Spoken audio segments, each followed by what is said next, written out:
I'm just going to read a statement since we have some guests on the phone. My name is Rain Broom, Chairman of the committee. I'm calling to order at 7 p.m. In accordance with the Commonwealth of Massachusetts Executive Order of March 12, 2020, suspending certain provisions of the open meeting law. We are conducting this meeting virtually via Zoom. Public comments this evening will be accepted during certain portions of the meeting as determined by the chair, since we do not have any public hearings. To offer comments via Zoom, you will be asked to use the button in Zoom labeled Raise Hand. This will alert us that you wish to speak and will bring you into the meeting one at a time, or you can write a comment in the chat section.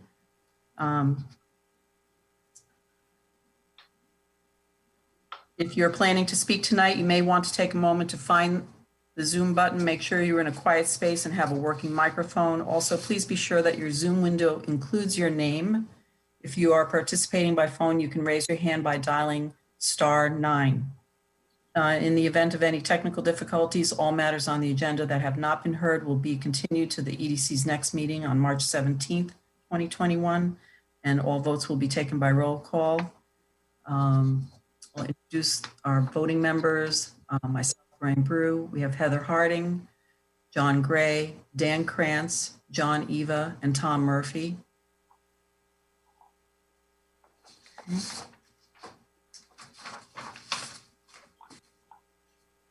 So on our agenda tonight, the first item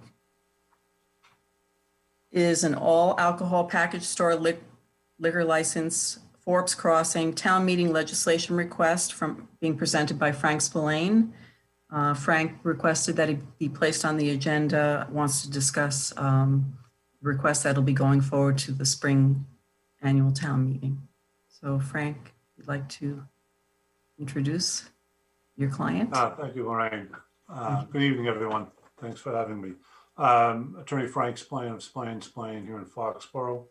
I'm representing Jamin Rayo with regard to his interest in operating an all alcohol package store at Forbes Crossing.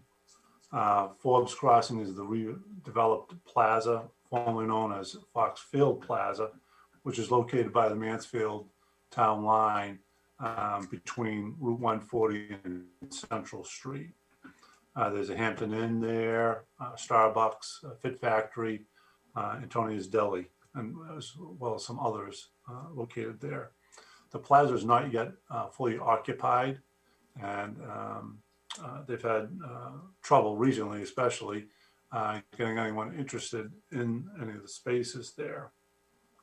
Over time, they've been approached by different parties that have been interested in putting a all alcohol package store there, but because of there being no more licenses available, and the fact that the town hasn't brought forward any requests to town meeting for additional licenses, nothing has gone forward. I believe this is the third party that's come forward with some real interest, believing it's a good location for a package store and it would do well there. Recently, an additional license was requested by the legislature, and it has, by town meeting, it went to legislature and got approved. And that alcohol license is now at the Ocean State Job Lot Plaza. So it has been done by town meeting and by legislature fairly recently. With the current economic conditions and Mr.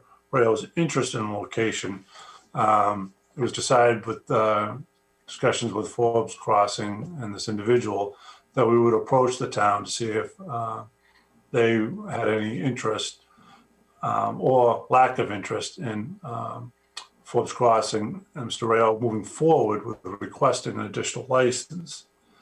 I spoke with Mr. Keegan, the town manager, about it, and he was going to mention it to the chairman of the Board of Selectmen, but his advice at the time was to come to your committee to see how you felt about it. We don't have an article on the annual town meeting warrant, and I don't believe we'd have enough time to get one on there. We're just starting the process to see if there would be any interest and support for this, or if there's absolutely no support with regard to this. So this is our first kind of putting the toe in the water to see how people felt about it and see if there's any interest in it. They really believe that a store there, there's a real demand for it, and it would really be competing with the Mansfield stores more than any of the Foxborough stores. Mr. Rayo was going to be trying to make the Zoom meeting tonight, but I don't see him here tonight at this time, at least. I know he says he kind of lacks on the Zoom computer abilities, but he said he was going to try to make a committee. No commitments, requested tonight or support or anything like that. We just were trying to look for some feedback and then to go from there. So that's pretty much my introduction to see what kind of feeling this committee would have towards that. So I know in the past, this committee was looking at requesting additional licenses for package stores, but eventually nothing came forward from that. Thanks, Frank. Any questions? Just so the committee knows, the space they're looking at. Go ahead, Frank. I'm sorry. The space they're looking at is approximately 5,700 square feet. So it would be one of the larger licensed stores. And they're looking for a discount type of store for that location. I forgot to add that earlier. Thank you. Hey, Frank, Tom Murphy. I remember years ago in the old plaza, there was a package store. I don't know if it was a full liquor store, but there was one in there. Do you know if that was a full liquor store, or if it was just beer and wine? It was beer and wine. Just beer and wine. Do you know how their business was? What kind of business they did from that location? Well, way back when, Tom, you remember, that was where you used to get the bus tickets to go into Logan and all that. And I think they survived pretty much on that, on lottery, and it was just a beer and wine as far as I knew. They eventually sold it to what eventually became Jack's wife from Antonio's Deli, and they had a craft wine and beer shop there for, I believe, a couple of years, but it didn't make it at that time. But that's when, before this location was redeveloped. Since that time, it has been redeveloped. The license isn't any longer there. It's actually owned by the hotel now. But they're looking to put a full all alcohol license package store in the plaza. Heather? Hey, Frank. Do you have any idea yet what the focus of their stock would be, in the sense that I am not a beer drinker myself, but I know a lot of people who are, and they frequently travel either to Norfolk or to Mansfield for the craft beers, because we don't have anywhere in Foxborough that sells those craft type of beers. Do you know if that would be part of their focus? I mean, because I would support something like that just based on the fact that we don't have anything like that in town. And I know we lose a lot of people that have to go to Mansfield or Norfolk to purchase that. I don't know if you've gotten that far, but. I don't know that, to be quite honest, but I know that they've talked about having a diverse selection. It's a large space, but how much of a focus in craft beer it would be. You know, I go into some shops and I think it's a craft beer shop, and my brother Sean says, no, that's not a craft beer shop. So I have not gotten that far with them with regard to, it would be a full liquor license, so they'd have all the different types of liquor. How crafty it would be, I don't know. I can get that information for you. I was just curious because I hate seeing dollars flow out of Foxborough because we don't have, you know, a product that people have to go to a neighboring town to get. That's all. Yeah, and I think in the past they did have that wine and craft beer store there, but it didn't do well enough to keep going. But again, that was before the redevelopment, and since that redevelopment, that plaza has really picked up. The hotel, especially, has brought a lot of foot traffic in there. You have Fit Factory there. That's doing very well, and the restaurants that are in there, from what I can see, are doing well. You know, under the certain circumstances that we're in now, I'm sure they're surviving, but before that, they seem to be doing well. Well, and craft beers have really taken off in the last, 5 years or so. It's become a whole thing. So. Oh yeah.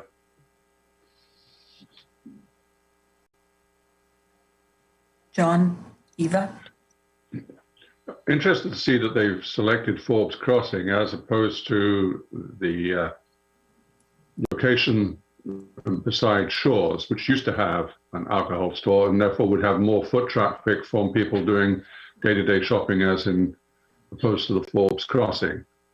So have they made their mind that it would be Forbes Crossing, or is it that they're just looking for possibilities in the town? They have somebody that's interested right now in it. They've had interest in the past. Originally, back a number of years ago when this committee was considering asking the town for additional licenses, they had a Rhode Island company that had a number of stores down Rhode Island very interested in the space. But there was no license available.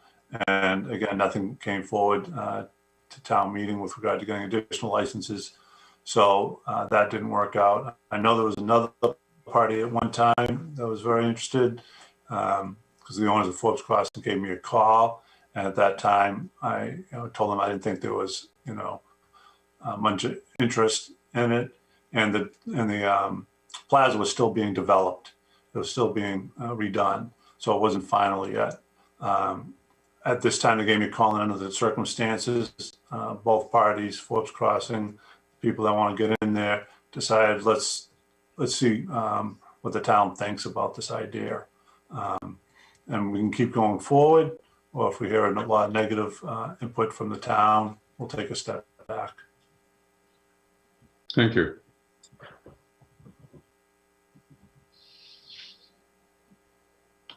Any other questions for Frank?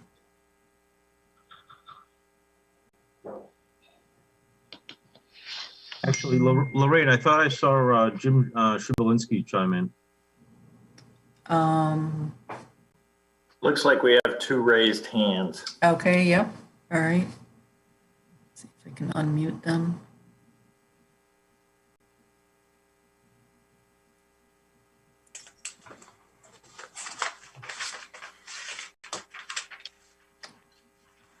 Mike Webb, do you think, could you unmute Mark Simvolinski, please?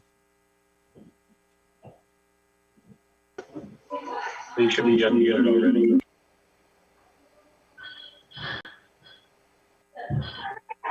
I think you're on, Mark. Hello? Yes. Lorraine, We can hi. hear you. Hi. Oh, thank you. Want to introduce yourself? Oh, yes. So my name is Mark Sivolinski. I am a property owner in Foxborough, and I'm also the owner of Route 1 Wine and Spirits, which sits about a mile north of Gillette Stadium. And I thank you for allowing me to speak, and I just want to address the committee with, I'm not sure who was still on the committee 2 years ago. The town has gone through this a couple of years ago where the town manager came forward and proposed through a citizen's petition, or I should say, Hops and Grapes approached the town manager. And because there was a need for liquor on that side of the town, the full liquor license was moved to the stadium, to Patriot Place, that was taken over by Trader Joe's. And so there was a perceived notion that there was a severe need for liquor on that side of the town. So 2 years ago, through citizens petition, the town was, through town meeting, passed the ability for the town to create a new full liquor license that was given to the gentleman who owns Hops and Grapes in order to keep balance in the town and to make sure that the needs of the townspeople were in fact taken care of. And through doing that, there was the beer and wine that was given to Hops and Grapes was then put up for the town people to bid on, or I shouldn't say bid on, but to an opportunity for somebody to grab that license, and that license ended up going to Normandy Farms. So within this time frame, what we've always, being in the industry for this long, we've always kind of gone by the guidelines of the ABCC, which is based upon a set parameter or formula, so to speak, for the amount of people that live in your town, which starts at 5,000. So based upon the population of Foxborough right now, the town is already exceeding what the ABCC has used for over 100 years as the formula for what's considered to be the needs of the people, and for moving forward for coverage. I applaud the gentleman who owns the complex, and certainly I have empty space as well, and I'm looking to fill mine as well in the small plaza that we have. But according to Mr. Spillane, they're going to be putting in a nearly 6,000 square foot store. To put that in perspective, that is probably 5 times bigger than the liquor store that the Hops and Grapes that currently exists. It's more than twice the size of my store. Matter of fact, I think it would be the biggest store in the town. I have made a few phone calls to town hall today, and I asked if there was an overwhelming need for more licenses, if anybody had called the town and said that they felt that they couldn't find, what they needed, or in fact they had to drive as far too far in order to find what they need. And the answer was that, to their knowledge, that nobody has called. So I'm looking at the big picture, and I think that this is something that we're going to be dealing with over and over again. And Foxborough has always been kind of talked about in the news about it being, the new Bourbon Street with the license after license after license opening up. The off-premise license, which is a store that you can walk in and purchase alcohol and walk out the door, is very different in the respect that everybody's for free trade and better choices and better pricing. But the issue that we have as owners in the town is that we are anchored to the town. So when more business comes into town that's created by the very board that governs us, that hurts us economically, as the last license did, it's very hard. You feel like a fish in a tank, because I can't pick up my business and physically move it to Mansfield or physically move it to a location in Dover or Warwick, Rhode Island.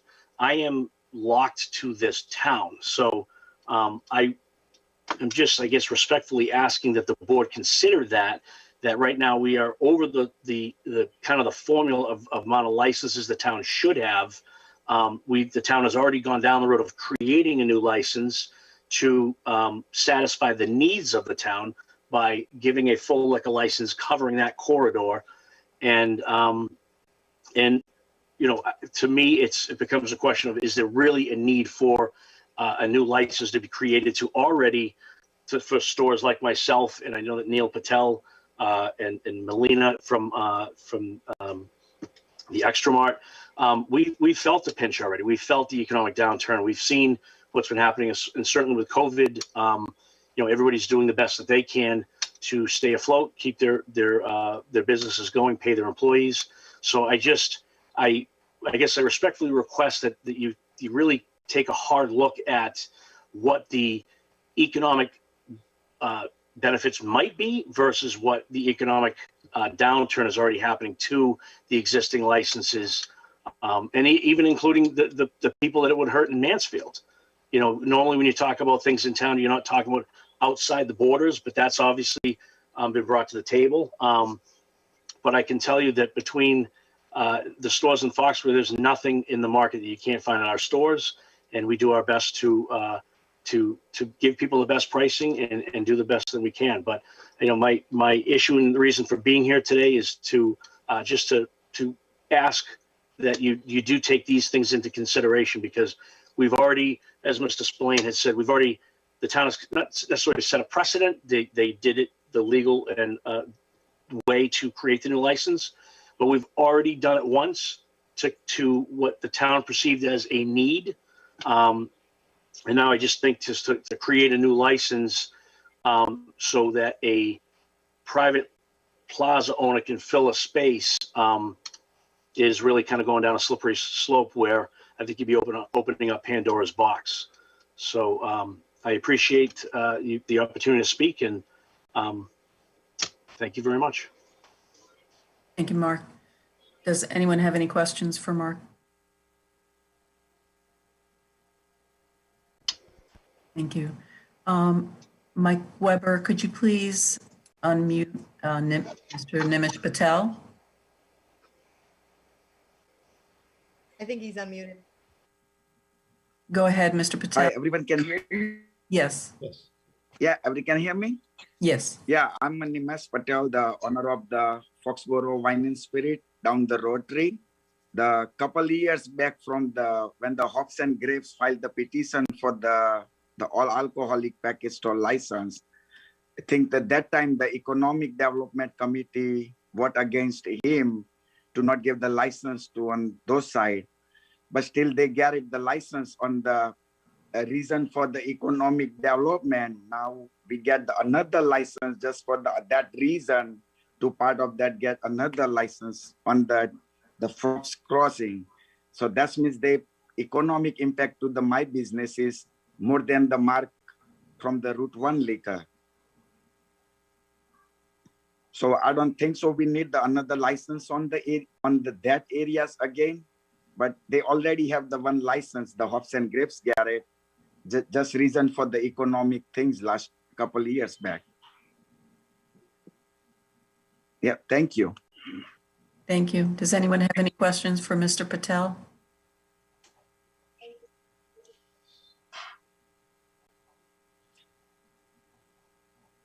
John? So I hear both of the arguments in terms of business. Help me with the perspective from if we take the side and the Mansfield side of the town, where other than Hops and Grapes are people able to go?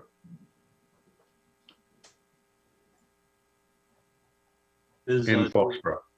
Oh, there is a place called Dub's down by Freshcat.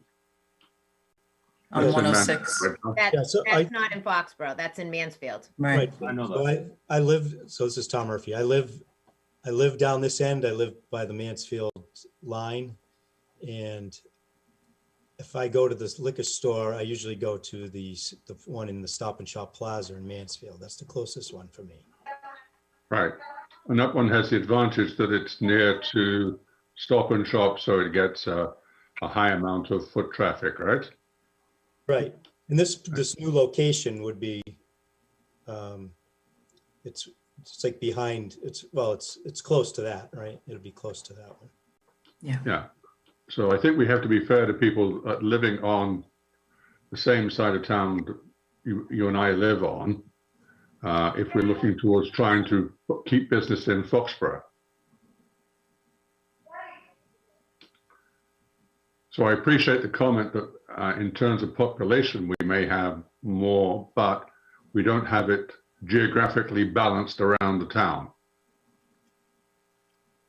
And then the consideration would be, does Foxborough then have a viable business in the new plaza, recognizing that there are established businesses, as one was mentioned in the plaza near the Stop and Shop. So the point I would make, Frank, is we want to make sure that whatever's done, it is a viable business. Because the last thing we want to see is somebody go into that plaza and then in a short period of time they realize that it's not viable. So I'd hope the homework has been done to ensure that that's going to be the case. All right, may I? Yes. John, I agree with you. I have to assume that the work has been done. As I've indicated, this is at least the third party that has been interested in going into that plaza that I know about. So there have been interest in other people with that location, indicating that it would be a good location for one. And again, the closest ones are all in Mansfield, the Stop and Shop, Dub's, Wines and More. And they really think that is the clientele that they'll be getting for their store. People in Foxborough that go down there to get their liquor. And again, it's going to be a diverse, different types of liquors and beers. I'm sure there'll be some craft beer. How much, I'm not sure. But as he indicated, it's a large store. If you go to Hops and Grapes, it's not that large of a store per se compared to other liquor stores. This would be what would we anticipate a discount, large volume, large area store for a lot of people to go in. And they feel that it would be something that would last. Again, the owners of Forbes Crossing would not want anyone that goes in there to only get in there for a year or two and find out, it can't work. We've had people that have been interested in different storefronts there, but have decided not to go with them because they didn't think it was the right fit, and or they really wouldn't make it there. But no one knows until someone moves in to see how long it's going to work and how it's going to work. But anticipation is that it will be there for a very long time if it's approved. Okay, thank you. If I could say one more thing, Lorraine? Yes. We are one over with regard to our liquor licenses for it, but just like restaurant licenses, we have asked for additional ones within that area throughout the town. This is just one more we're asking with regard to a package store license. So Mrs. Zelinski made a lot of good points with regard to being at our limit.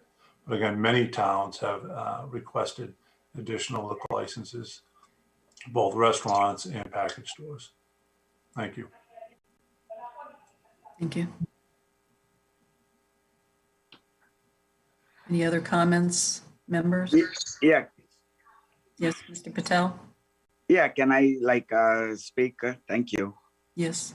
I know that a lot of people lives over there. They're going to the Mansfield store.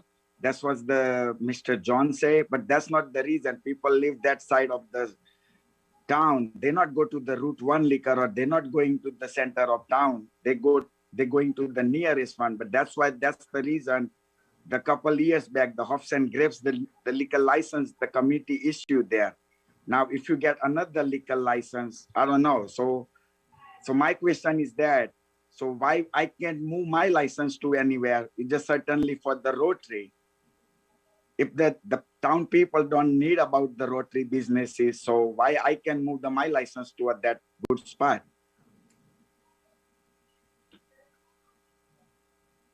Why the town already issued the extra licenses over the population, and I don't know, might be next year that the population counts report comes and there might be another license issue. So I don't know whether all licenses sit down on the town. So the Hops and Grapes license that was issued was through a request to the town meeting. It was not. I know, but that's over the request. population scenario. They already issued the one new license already there. If you issue another license over the population without the population increase, I don't know. Mm-hmm. So I think. So can you, my question is that, can you allow me to move my license to any new location? I don't know the answer to that, Mr. Patel. Yeah, so can you ask you give the permission to the town of Selectmen, or you can request it. I can move my license to anywhere in the town? I can ask the Selectman's office that question. Yeah, thank Lorraine, you. Lorraine, could I interject? Yeah. My apologies. So in response to what Neil just said, I think that's a great idea, Neil. Why don't you reach out to, you can move your license anywhere in the town if there's that much of a need for it, and if the board feels that certain people are crossing the border to Mansfield, I would definitely connect with Mr. Spillane, and I would reach out to him about moving your license into that location. That solves the problem with the town having to try to create a new one. That'll give you an economic benefit of having much more space. And I mean, I think this is what this is all about, right? I mean, this is about trying to make the town a better place and a better, community to live in. One of the things that was brought up during the last time was exactly what Mr. Spillane was talking about. I believe Heather and I believe Mr. Eva, or Ever, I apologize if I'm pronouncing that incorrectly, was, everybody was complaining, or the main discussion was 2 years ago, that everybody was going over the border to Mansfield, so we need to have this liquor license at Hops and Grapes. Well, the town made that happen. And now we're sitting here 2 years later with a gentleman who's got space open, who wants to create a new liquor license, who wants to kind of what I would consider to be creating a new pattern of every 2 years for somebody coming to the board looking for support. I think, Neil, if I were you, I would reach out to the landlord, because it's state law allows you to move it anywhere within the town of Foxborough, and you just have to file it to town hall, and it has to go to the Board of Selectmen for approval.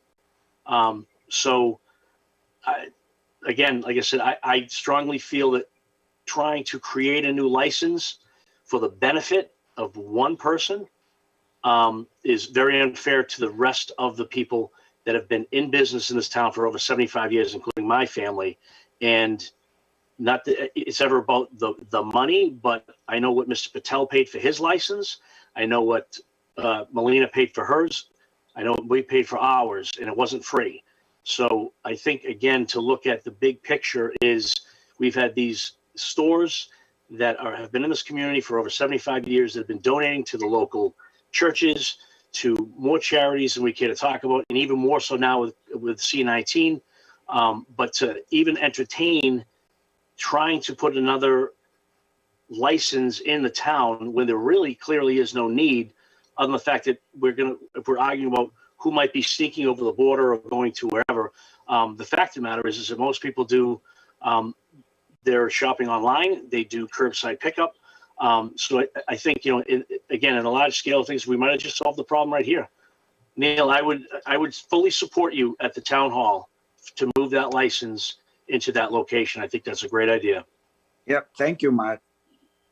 Okay. Thank you. Yep. Thanks, Mark. I just wanted to mention myself that, again, with that last hops and grapes license, that was exactly what I was going to say, Mark, was that it was really approved at the town meeting because of the statement that there was not a presence on that side of town. And now there is a presence there.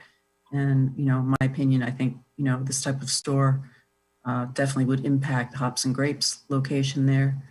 And the center of town location. So it's kind of like the repeat performance, I think, just, again, personally, I don't think I would support that, but just putting that out there. Well, Lorraine, can I ask you this? Since, according to Mr. Spillane, there's not really an article coming at this time. And since this is our first introduction to this topic, is this something we can put on a follow-up agenda to be able to have the larger discussion and maybe determine one way or another? But I would like to ask some time to think about it, I guess. Yeah, no, I agree with that, Dan. I was thinking that was really a thing that we should consider doing also. I agree with that. John, Eva? Yeah, I think everyone needs to reflect that this is the Economic Development Committee. Mm-hmm. So our consideration is, how do we develop the economy of the town? Well, the last thing we want to do is to do something which, in the end, actually damages other businesses that are already established. That's the consideration which we have to make. So I think, to Dan's point, what we really need to understand is what is supporting the need for another establishment.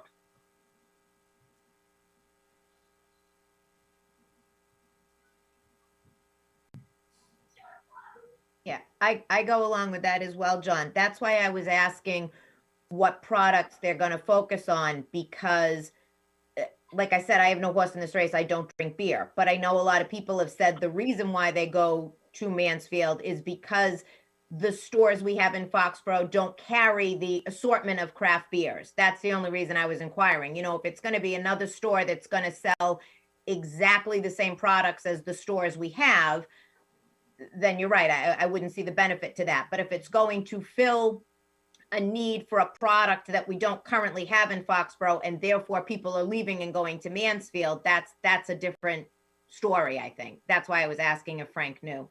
Mm-hmm. Any other comments, questions?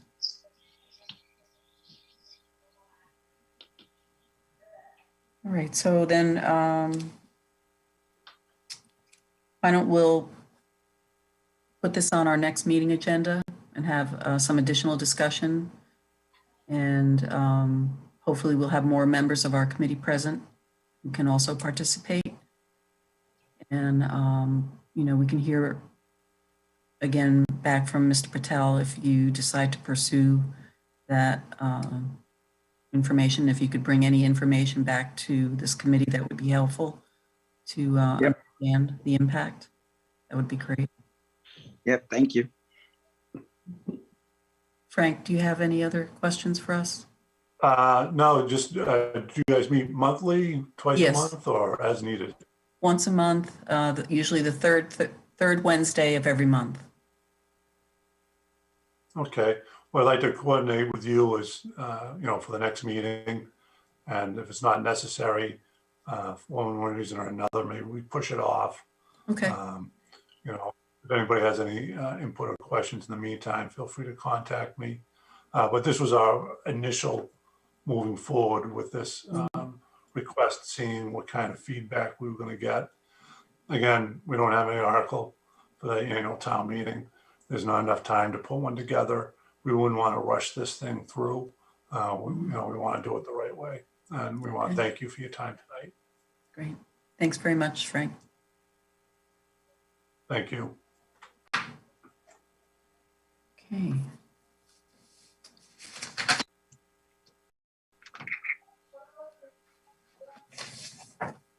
It's now 7:20. 7:20.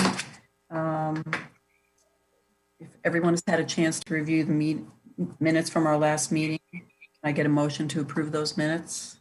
So moved, moved. Lorraine. Seconded.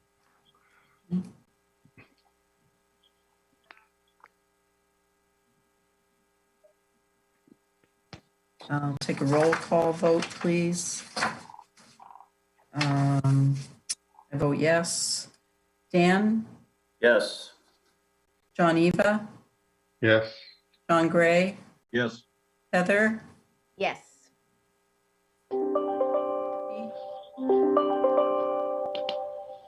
Tom? Yes. Thank you. Okay. All right. 7:25, our subcommittee updates. The first, Rail Trail Pedestrian Transit Group. Tom, you want to take a stab at that? All right, well, we had another meeting, what was it last week? And it was last week or the week before, we had another meeting. And Paige submitted the grant for the study. And it looks really good, right? It's a lot of hard work put into that. It had to be in what, February 1st? And so that's in, so now it's just a wait. I don't know, do you know when we hear from that? I don't, Dan. I feel like they said it could be months. But that Yeah. said, we did already get a response from them asking for our shape files, you know, our maps and stuff. So I felt that was a positive sign. At least they've accepted it and they're collecting more information from us. So, but I think we were told it could be months. Yeah, it sounded like at the latest, at the tail end, it would be late summer into early fall.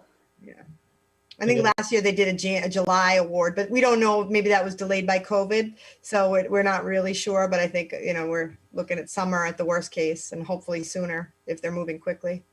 And, you know, between the whole group, we've been, you know, just having to be Googling or searching, and there's things popping up all the time on different rail trails and things that are happening in the state and things that we could eventually connect to. Dan just found one the other day that could actually end up connecting to us at 1.2. And then the last meeting, we talked about the one in Rhode Island that goes by the Blackstone River, and is also a possibility at some point connecting to that. So there's a lot of rail trails. I think it has to do, maybe the COVID, the pandemic has helped push these things along. People want to be outside walking or riding their bikes, and these are opportunities to get from one place to the other without being in traffic or just being outdoors. So we're not the only ones looking at these things. And there's a lot going on, but we'll see what happens come the summer. And we did get a number of nice letters of support, ranging from MassDOT to local Foxborough citizens to the rec department. So I think that bodes well for us as well. Yeah, overall, it was a great package that was put together by the group. Great. Thank you. Group 1 subcommittee. There no update at this time. Okay. Business development, John Gray. Yeah, Lorraine, John Eva, and me, we had a meeting last Thursday, really to cover 3 topics. One which is taking shape, another one which had already taken shape but may need to go through modification. And the third one was what the town's response would be once a vaccine was rolled out, and how we could direct employers and subsequently employees to a vaccine. John Eva pointed out that the town had already taken it on himself to put a lot of information on the town of Foxborough's website, which we looked at. I was unaware that it was there, but it was very thorough. And, you know, we agreed. I think John pointed out that that was what he was envisioning as far as the dissemination and direction of information. So we're satisfied that the town is taking a proactive role in disseminating information to citizens and businesses in the town of Foxborough. So that's the good news on information and the vaccine. The second item was we talked about the business binder, and this ties into the database, but it's our objective to try to distribute that binder to anyone who wants it, and we might try to make it more well known that binder, which is full of very useful information for businesses, is available. And Lorraine has asked Town Hall to take another look at it, have department heads scrub it, make sure everything is accurate. We've also wanted to last for the long run, which means that names and pictures and other things that personalize it need to be scrubbed. So rather than having, you know, a supervisor's name in there or a department head, that it would just name the department and contact information. So we're trying to make it more timeless rather than having names and pictures in it. The third item that we tackled was the database. A lot of work had been done over the years on trying to put together a complete list of all the businesses in Foxborough, addresses and contact information. It's a daunting task, because unless you have somebody walking down the streets or going through phone books and piecing it together, it does take a while.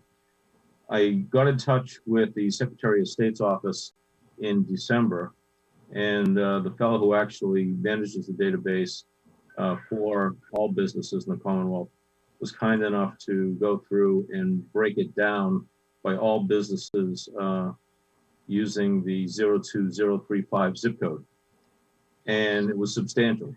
It's probably more than we need, but the breadth of it went from, the craft organization of the Patriots all the way to local parent-teacher organizations, which are all registered with the Commonwealth.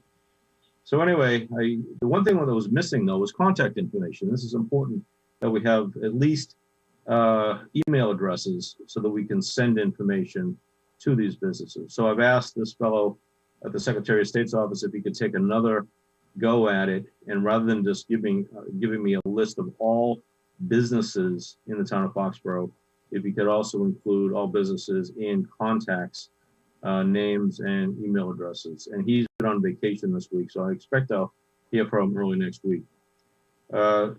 With that, and John made a good point in our meeting that it's once a database is complete and useful and current, it becomes a very powerful tool, and it will become a very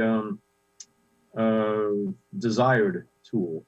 So we have to make sure that we direct it appropriately, and we're doing it, with sort of we're trying to be benevolent and help out business owners to have all the right information so they can, negotiate through town hall. But we just don't want it to leak out and have it be used by other people to solicit these businesses. So, but it will be built. It has to get cross-referenced with the existing database.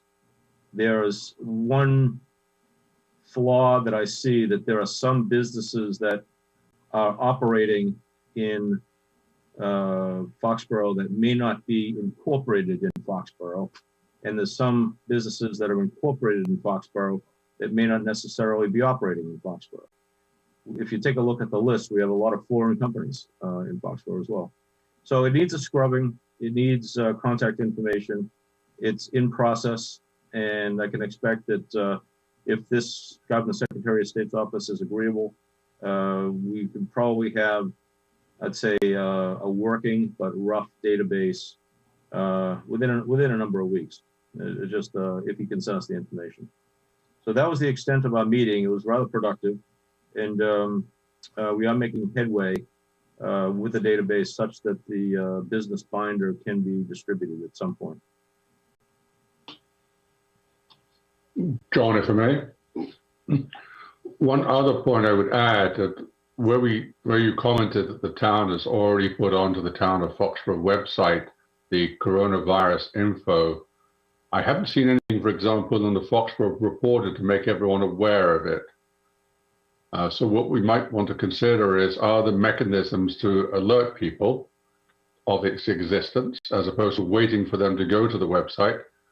And the other point is that we should highlight that on that same website, you can actually sign up for alerts. There's a page there which allows you to register, and then the state will automatically send you alerts. So, Lorraine, we may want to think about how to get that more broadly known, for those 2 points: the existence of the coronavirus info, and also the fact you can sign up for alerts. Might be good timing with, Baker announcing, the next level of accessibility. And if there could be an article in the Reporter, we could ask that they include something like that connects it, to the town website. But we could do that. Okay, thank you.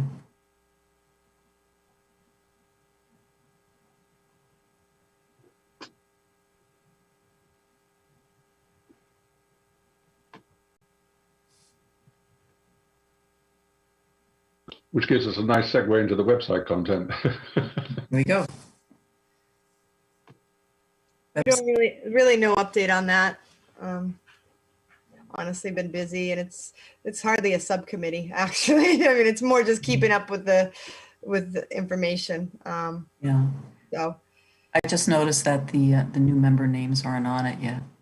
Oh, really? Yeah. Oh, okay. I see Leah's name is on it, but I didn't see the new members. Really? How did we do that, Heather? No, they were. We checked it and they were. Yeah. Today. How did that happened? Yeah, I'm sure they were. You All right, check we'll it? go check. Yeah. Let's check that. Yes, but Paige, I think you should take credit for what you've done on coronavirus. Good job, whoever did it. Oh, I can't take credit for that, but thank you. I'll pass that on. I don't know who did it. Well, make sure that they get the accolade they deserve, because that's good. Yeah. Well, if I could just say, I mean, you all living in Foxborough, I mean, I don't live in Foxborough, and I'm jealous in some ways because from my seat looking in, Foxborough has it so together. I mean, that Foxborough Fire Department, Council on Aging, Board of Health, the way they've met, I mean, I live in Franklin, and I don't think what's going on in Foxborough is what's going on in the other towns. I mean, they went into the housing authority properties and everybody's 75 and older and vaccinated within 90 minutes. They went into older people's homes and did it. I mean, I think they could be running the state vaccine program quite efficiently. So I just think Foxborough is very fortunate to have, and I know I'm on the employee side, but I don't work that closely with that group. So I'm not even biased too much, but it's really impressive seeing what Foxborough is doing. So you all, kudos to you guys, because Foxborough Fire and that group is really impressive. Thanks. Well, let's make sure the article also says that then. Yeah. Great. On Uptown FCBC. I can do that because Leah is at AdCom for BOS. So the wayfinding signs are being finalized. We made a couple changes and Paige has been working on that, and fingers crossed, I think they're finally like ready to go. So that'll be great. The Foxborough Common Business Collaborative, in an effort to respond to businesses' needs, added a second meeting in the evening. We currently meet at 7:30 in the morning, and some businesses said, that's hard for us. So we added a Wednesday evening meeting at 7, which is really kind of a recap. But we actually got some new members and some businesses, to attend that hadn't before. So it was really good. We got some new members out of it, and we got some good ideas. So we're gonna try to keep going with that as long as we can. One of the businesses that attended was the new juice business that is going to go into the old Bradley Child's Tax Services building on the corner of Wall Street there. So that was great. They do mega teas and protein shakes and all new level nutrition stuff. So he hopes to be open in 3 to 4 months. And they're very community oriented. This is going to be their 4th store. So it was really exciting to have him come and tell us about it. And that's going to be really good. And then Gaffey's Barbershop, George GA Barbershop is moving in there. So that's going to be filled as well. So we reached out to them, and that's going to be really good. So that'll fill both of those storefronts. And it's not really uptown. It isn't uptown, but down in Forbes Crossing, the selectmen just approved, I mess up the name every time, the Shaking Crab. So that's going to open. So that'll be another new business. So things are starting to happen. I think that will that'll be really good. We have a grant pending for some additional picnic tables, which will give people, another way to get takeout and sit outside and be socially distant. So we're waiting to hear on that, but hopefully we'll get that grant. And they're the nice resin, fully handicap accessible picnic table. So that would be good. And we are going to be moving forward with the farmers market in conjunction with the JC's concerts on the Common. We're not 100% sure, how it's going to be. We're probably going to have to be really spread out and, have clear signage and that stuff. But we just really feel that we got to make it work somehow. People want to get out and the businesses want to come back to it. And it was so successful the first couple of years we did it. We feel like we have to do it. So somehow, some way we're going to make that happen. I think that's about it. Paige, did I miss anything else that we've been doing? No, I think you got it all. All right, I think that's it. And then just to add to the whole fire station project, so as you know, that appeal was resolved, and the closing for the fire station funeral home is anticipated in April, so that's coming up. In the meantime, we're working on the land swap between 17 Centennial, that's owned by the town, and 15 to 17 Market, that's owned by the Housing Authority. I have to deal with the state on that Housing Authority property, so we're jumping through a few hoops, as you know, on that. But we're getting there. We're getting all the information they need, and hopefully we can stay on track, because we really very much want to be able to have Doug King remove that old house at the time of demolition of the funeral home and whatever minimal demolition he's doing over at the fire station. So that project is on task. It's got a lot of moving parts, but we are, I think, barely holding it together, trying to keep that state, keep things moving at the state level. We have a few grants out there, which is later. You're muted, Lorraine. Okay. Thanks, Paige and Heather. Okay, 7:35, economic development grant updates. A lot of work going on, Paige, that you're doing. Yeah, it's rather ridiculous, actually. It's like it's like when it rains, it pours. We just got this. The second grant on my list is the MOBD. That was a big one, and I wasn't even going to go for it, honestly. And it was at the Foxborough Common Business Collaborative meeting, I think, that Jay Barrows was there, and he said a few things. And next thing you know, that plants a seed. And next thing you know, now we're the lead town on. We have Foxborough, Mansfield, Norton, Walpole, and Medfield all going in together for a regional grant, which is going to be somewhat, if we get it, it'll be good for this committee because it has to do with an inventory. It won't necessarily be every parcel in town, but we're looking at our growth nodes and sort of identifying parcels, getting some marketing materials, also getting some expert assistance with pivoting as needed. Just because of COVID, we don't know is the Meditech building still going to be fully occupied, in a year from now? Are some of those buildings out on Foxborough Boulevard that already had 4 lease signs prior to COVID, where are they going to stand? So we want to be ready to pivot.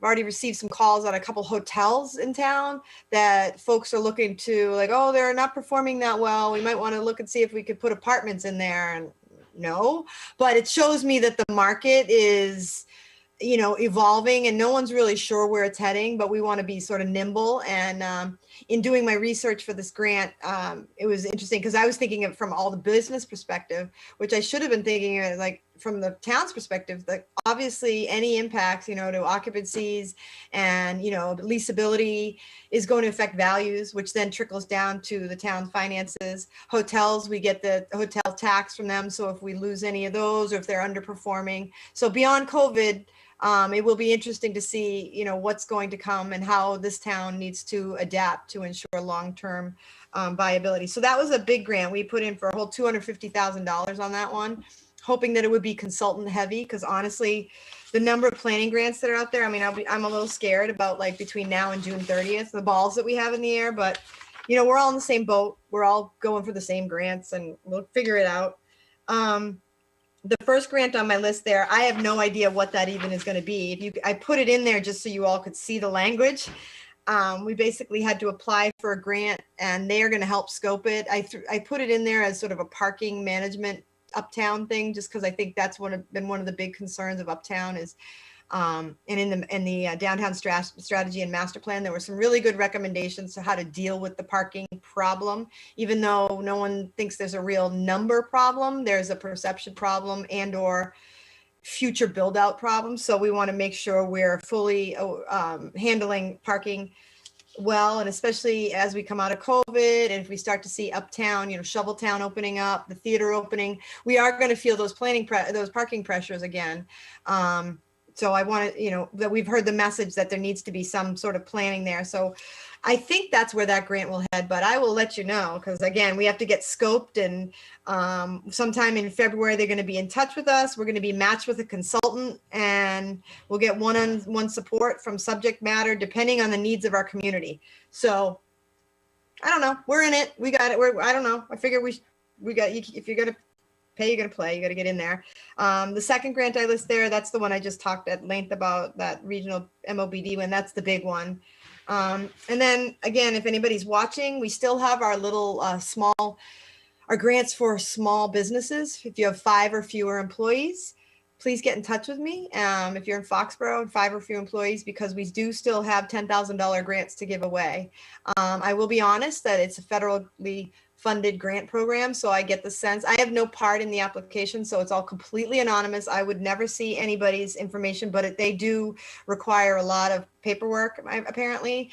And you also can't, what's the term, double dip. Like if you got PPP, whatever, and that helped cover your payroll, then you can't necessarily get a grant to cover that same payroll. You'd have to show, full losses. So those are some of the reasons I think that some folks have applied and then not followed through, but we still do have $10,000 grants. So if you have friends and neighbors that have, small businesses, just have them give me a call. Even if they're not eligible, let's just weed them out, because we really want to give this money away. And I think that's all I have on grants. We have a few others. We're working with shared streets. You might have seen us at the Selectmen talking about the Rotary, and we're trying to upgrade. That one's tough because folks freaked out when they saw the possible improvements to around the common. Yeah. We weren't doing it as a proposal. We were doing it as a conversation. One of the big messages, and I was back reviewing the master plan again for all this grant work. And one of the big messages is, pedestrian safety uptown. That's a big concern for people. We're learning that as you dive into pedestrian safety, these traffic consultants, everything's holistic.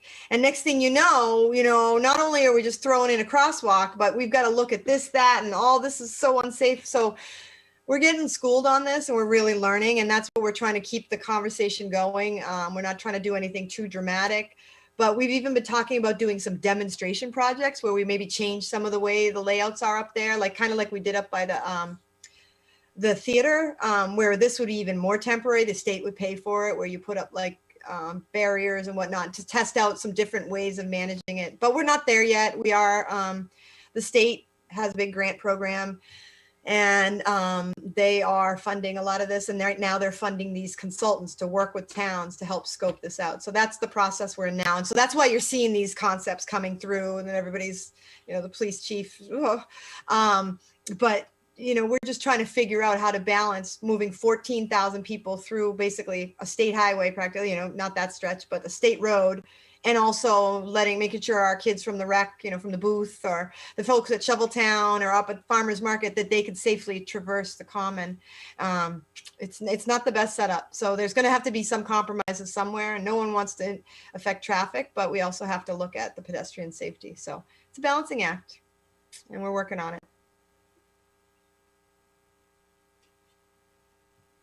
Okay, thanks, Paige.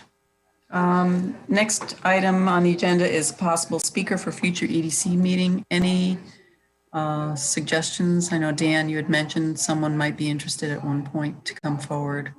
Anything coming up? You're on mute, Dan. Sorry about that. I think they're still going to come forward and do an introduction. I don't have an update on the timing quite yet. Okay. Does anyone else have any suggestions for speakers? I mean, Catherine had suggested mass development. I could certainly inquire into that. I think because I wrote the minutes, I happen to know what Heather, you suggested Tri-Town Chamber, I think, or Chamber. Tri-Town, right? Yeah. Only because I'm wondering, like at recreation, we always say we look at what everybody else is doing and we steal their ideas for our town, because why reinvent the wheel? So if there is someone in the Tri-Town Chamber that has ideas of what has worked in other communities, I mean, why wouldn't we try it? Like Paige, you're famous for saying, look what this town's doing, let's try this, and look what this town's doing. So, if there's someone that has a lot of those resources that could come and say to us, hey, here are some of the things other communities have done, maybe we want to try them. That's all I was thinking. Yeah, I'm actually speaking. We have Tri-Town Chamber meeting tomorrow morning. So Bill Keegan and I are going to speak to that. I will say, so we included the Tri-Town Chamber in our grant application. I wanted to maybe throw a little funding their way to have them help us with our database, because I'm really trying to make sure this doesn't land on my lap, which it's going to. But I was surprised to learn that Kara over at the chamber, she is the sole employee there right now. So yeah, so they're, because I was like, oh, we'll get you, you can do it. And finally she was like, Paige, it's just me. And I didn't know that. So I think Kara would be more than willing to come, but I also know she's a sole proprietor right now, holding everything up. So I think she'd have great insight, but I think she's juggling a lot too. But certainly I'm sure she'd be willing to come in and talk to us for sure. Okay. Thanks. Last item we have is the master business list, update on that progress. I think that's kind of like what John was talking about. And we had Dan and Tom helped out. And I feel like, I don't know if you agree, Heather, we haven't talked about it, but I feel like we kind of wait and see what John comes up with. Also see what this MOBD grant comes up with. Because, I mean, Tom, Dan, you guys, it was tough, right? I mean, it's tough to get emails out of people, and even with phone calls and whatnot, it's a labor intensive job. Tom could probably speak to it more. Yeah, there were some businesses that weren't answering the phone, some weren't calling, some had left, or I think John said, there were some businesses that had addresses or phone numbers in Foxborough, but their office was in another town. Mm. There was a bunch going on. I mean, I got some folks called me back. I was able to get some from some people. Some people might, you have to talk to the manager, and the manager wasn't there and had to call back. And, it was easier going around at Christmas time handing out those flyers. Okay. All right. Great. Any other items? Okay. Can I get a motion to adjourn? So moved, Lorraine. Okay. Seconded. Okay. Take a roll call.